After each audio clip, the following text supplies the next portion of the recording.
channel. Your girl G here. Appreciate you for tuning in. We're going to try to hurry up and knock out some of these episodes, you guys. I'm so behind on the review, so I need to get to talking about Real Housewives of Salt Lake City. Salt Lake City is definitely delivering this season. Things are just going haywire with Jen. And now on this episode, looks like little Miss Lisa Barlow got busted. Girl, you and your little wannabe Oscar performance, we all know you did it. You ain't got to lie, Craig. You ain't got to lie. Y'all, watching Lisa do this dramatic performance, real white woman tears-ish, trying to give real, just like, oh my God, she's giving me real, I feel threatened. That's what she's giving. I feel threatened tease. So we're going to get into this episode, you guys, break down everything, and definitely drop down in the comments and tell me how you feel about this episode, this season so far, this new addition, Angie, friend of the show, or whatever it is. Angie, I'm loving it. I'm digging it so far. She's A-okay with me. You guys, if you're new to my channel, go ahead and hit that subscribe button. We're going to reach 3K by the end of October. That is my goal. Make sure you drop down in the comments, like the video, and let's keep it pushing, you guys. So, we open up the episode where we picked up where we left off, which is Jen doing the usual, screaming for no goddamn reason.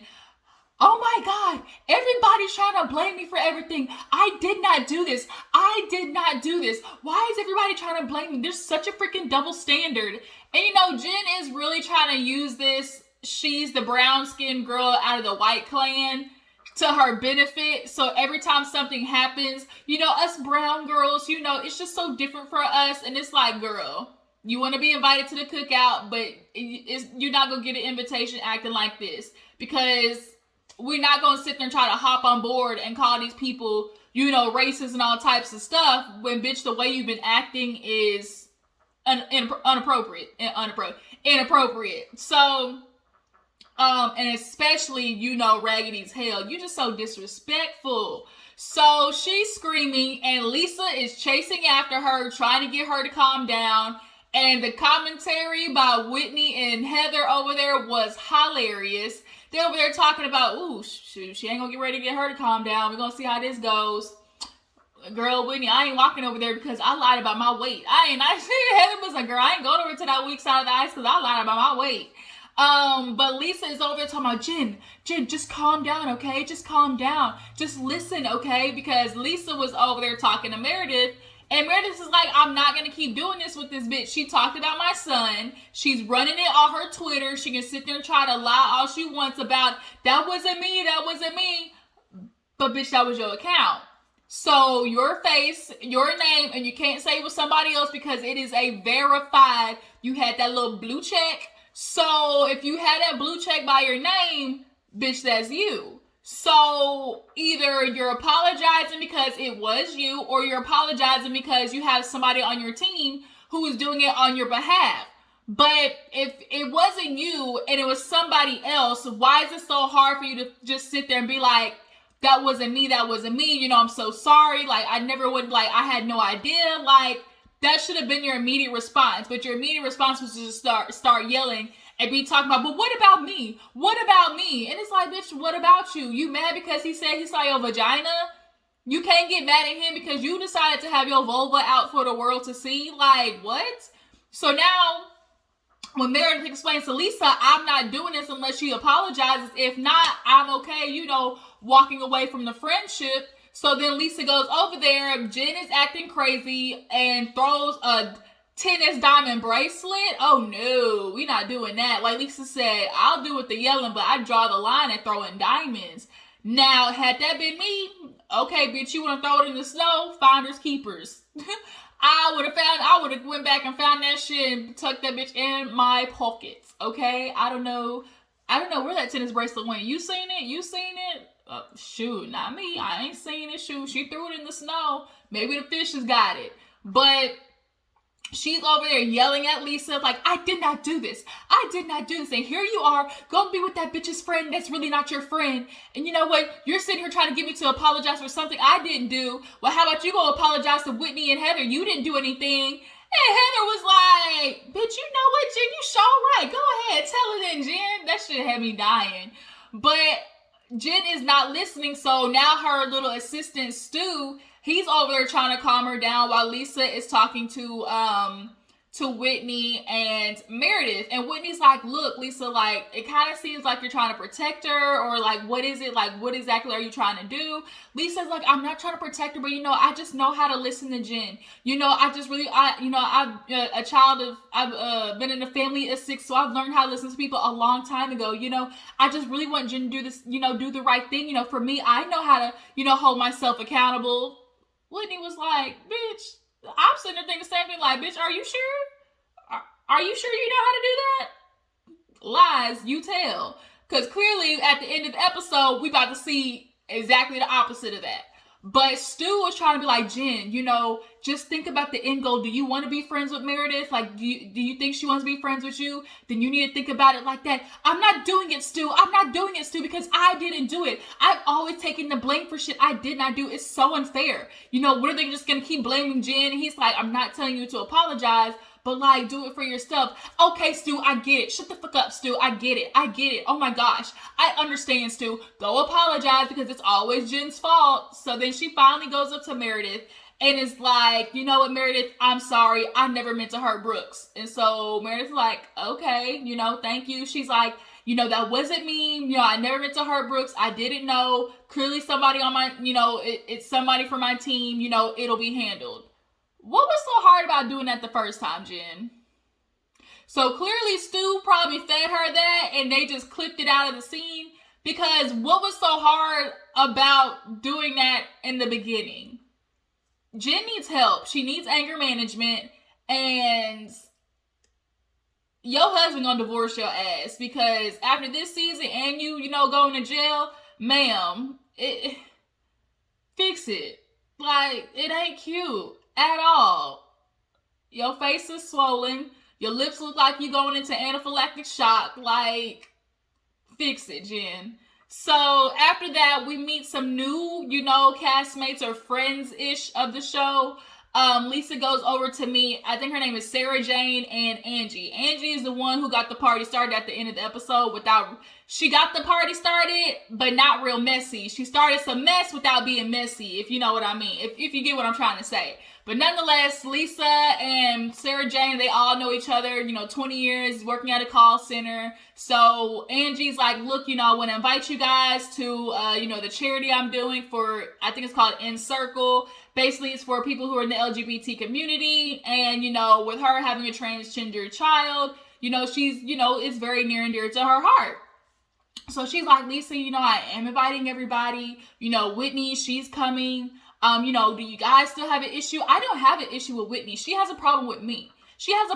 I don't know what it is, and then we kind of find out that Lisa is bothered by the fact that Angie and Whitney really low-key are like cousins or play cousins for argument's sake. They found out this the same chief of some Polynesian, polygamy community is their great-great-granddaddy, and then it's her great-great-granddaddy. So, like, bitch, you the fam. So now Lisa's taking it as, oh my God, like, this is just so weird to me. It's almost like, me and my best friend growing up and be like, oh my God, we're sisters. We came from Adam and Eve. Isn't that so crazy? And it's like, bitch, why are you salty about that? And then we see, like, Lisa is just a person who likes to have access to people. She doesn't like feeling like other people have the same access that she has. In the community, her being Vita Tequila, she's got her name out there, her brand. Lisa just likes having this power, air about herself. She likes feeling like she has something exclusive. Nobody else has it. I have these certain type of friends, and you have to be a part of this crowd to be like their friend. And she feels like she is better than Whitney. So if Whitney can have the same friends as her, like, that pisses her off. So she tells Angie, oh, I have no problem. Like, yeah, she's fine. But then Angie reveals that might not be so true. So we see a scene where Mary and her son, y'all, I'm not going to lie. Is something wrong with Mary's son? If y'all know what I'm talking about, like, I'm a little concerned for him. And he's going to be 30 years old living at his mama's house because he clearly has no living skills. I don't think he cooks for himself. Like, it's very clear he does not cook for himself. He walks in, don't say nothing. Mary's like, not a hi? Like, nothing to say? Like, at all? Really? Robert Jr.? Nothing? Okay. And he walks away. He's like, okay, now here to get some orange juice. Bye, bitch. So Meredith comes over. Y'all know Meredith and Mary have really just kind of like been forging a friendship, especially after, Brooks and his situation with Jen. So Meredith came over. She just had the vampire facial done. We all know what that is. They take your blood, spin it with the plasma or whatever, and it gets like the collagen back in your face. So she looking real swole right now. But by the end of the episode, Meredith looked hella good at the event. She looked nice and refreshed. And if you see a scene, like she looked really good at the end where she was talking to Lisa. When they panned the camera, like she looked really good. But, Meredith explains to her about what Jen said on the ice about how she apologized. She's like, well, she kind of took accountability and then apologized, but she half recognized it. So she's like, at this point, she's saying that she wants to talk to Brooks. And so she's like, okay, she's like, that's all I'm really looking for. We see the flash, the preview for next week. She does talk to Brooks and he's really unamused, And so she's like, with Jen, basically the only thing you can do is take it as at face value, the apology, and watch to see if she's going to change her behavior. Jen decides she's not going to change fuck all about herself. She is who she is. Like, she needs one of those friends to, like, backhand her and be like, hey, snap out of it. Just give her a real, just like, psh, and bring her back to reality. Because it's like, girl, you are delusional. You live in lies, fairy tales, and fallacies. And it's like, how you gonna get back to planet Earth? Because the shit you be doing and the way you're acting is not conducive for somebody who is an adult. Like, girl, you act like a spoiled brat. But Mary's just kind of like, yeah, Meredith, if she wants to do that with Jen, she experienced it with Jen too. Jen is always apologizing. But then, a week later, she's liking shit on Instagram, but then claiming, or on Twitter and claiming, I don't know what you're talking about. And we all know Jen like to drink. So Jen may be the bitch at home who getting drunk because her husband ain't home. So she getting drunk and getting on Twitter and liking stuff. And you're not going to convince me that Jen, like, we all know they have social media managers, but at the end of the day, they're getting on their own social media, after shows and stuff like that because they want to see what people are saying. And Jen, first of all, likes attention. So she's going to go on Twitter and she's going to, like, say stuff because she likes the interaction. She likes that about herself. So Jen, cut the bullshit out. We not stupid.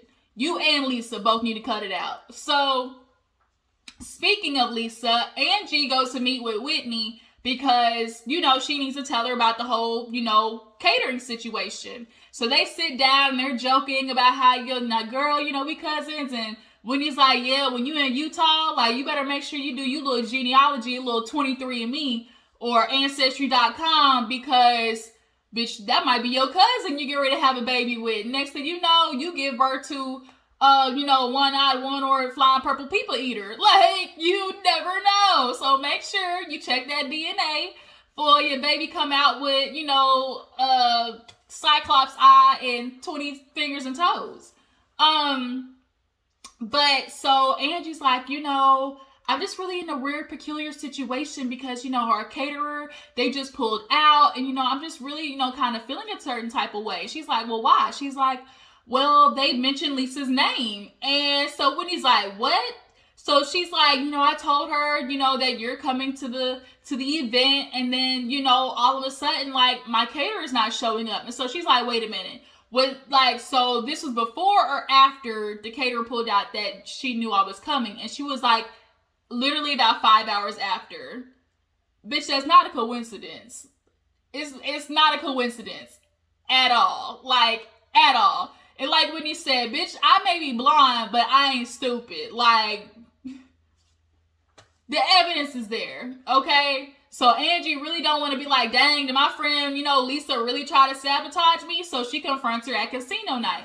So everybody's showing up to casino night, looking real riche, looking real old money and new money. Jenny, she had like real Diana Ross curls. So did Lisa. Lisa, that skirt was hideous, and the heels. Literally from like the boobs up, she looked good, but from the waist down, tragic. Meredith looked hella good. Jen looked, okay. Whitney, bitch, don't you ever do those bangs again. Don't you ever in your life do those bangs again. They were ugly. And Mary, we all know Mary, she put it on because it's designer. That's basically how that works. So Whitney is over there, and with Jenny and Lisa walks in, and Lisa sort of kind of says hi. Like, she walks in, hey, and then like just turns her back and starts. She didn't really interact with Whitney. So Whitney's like, bitch, okay, you see me, right? I'm literally in Barbie pink. How do you miss me? But Lisa really is annoying because you're really trying to convince people that we're not seeing what we're seeing. How does Whitney keep trying to come after me? Like, I don't do anything to her. Bitch, you're dismissive. You're rude. You're passive aggressive. And I think what Lisa does in her work and professional life, she does that with her people. Like, she does that with people in her professional world, and they don't say nothing either because they're in business with her, they're making money together, or they are, in lower rank. So who's going to say anything to Lisa? Plus, she has the connection. So I'm sure a lot of people do hold their tongue because Lisa does have the connections. So she does it, with these girls, but these girls are going to say something because, bitch, I don't owe you nothing. And, like, we have no connection. So I'm going to call you out on it. So Lisa, I think, just is not being able to differentiate, like, girl, you are like this 24/7. You just ain't never had anybody, hold your hand to the fire on it. So, Lisa comes in hella rude to Whitney. Everybody's showing up. And, they talk at the charity about, In Circle and raising money. And the dude, raises his, his hand, his little paddle, talking about $1 million. I said, everybody was like, oh, $1 million? Oh, he got money. What's that mean? Oh, you got money. Look, when we say, we want to live vicariously, this is what we be talking about. Like, Real Housewives of Beverly Hills, Real Housewives of, Salt Lake City. Like, we trying to live vicariously through them. Like, so we need, the other housewives just to pick it up a little bit, okay? Real Housewives of Atlanta used to be somewhat lavish lifestyle. Then, bitch, you could be one Fashion Nova deal away and you could live the lifestyle of Real Housewives of Atlanta. Potomac, yeah. Robin, she's still struggling to find her damn, warehouse, and Giselle, she's living in the goddamn, afterward shelter. So, look, we trying to live the lifestyle of the rich and famous. And so when he said $1 million, I said, boom, yes, okay. Now everybody knows, bitch, I ain't got to write too much money, for this fundraiser. And he gonna write that shit off on his taxes anyways. But she does that, so Angie changes into her fundraiser dress. She raised the money. And she does talk about how, you like in being in that Mormon, world, they struggle with obviously churches and people accepting their child. So until that happens, they're not really going to have themselves in connection, with the Mormons or claim that religion.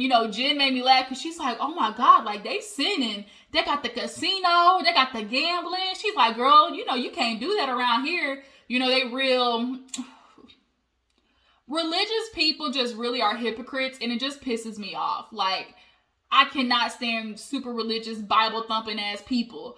But the fact that they was gambling and everything, shoot, look, it's for the cause. So Angie finally pulls Lisa to the side, and she's like, look, I need to talk to you. I don't know how to explain this. She's like, but I need you to help me out here. My caterers, they pulled out. And she's like, what does that have to do with me? And she's like, well, they used your name. And you could tell, like, Lisa kind of paused. And she's like, well, I've known, so I think it's that like Aubrey or, Marcus for a long time, but they can do whatever they want. And she was like, so why are you coming? Like, what does that have to do with me? Like, oh my God, I'm feeling weird. Like, I'm really feeling weird. Like, what's going on? And she's like, listen, I got this text message, and from them, they were super excited at first. Then all of a sudden it's, oh, they got a message from Lisa's assistant, so it's kind of feeling like sabotage.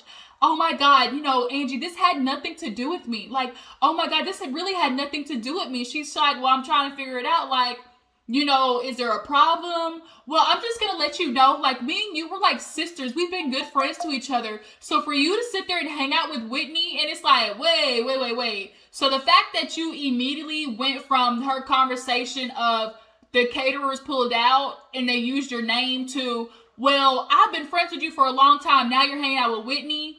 Bitch, they're connected. Like, it don't take that long to play connect the dots. Like, bitch, we connecting the dots.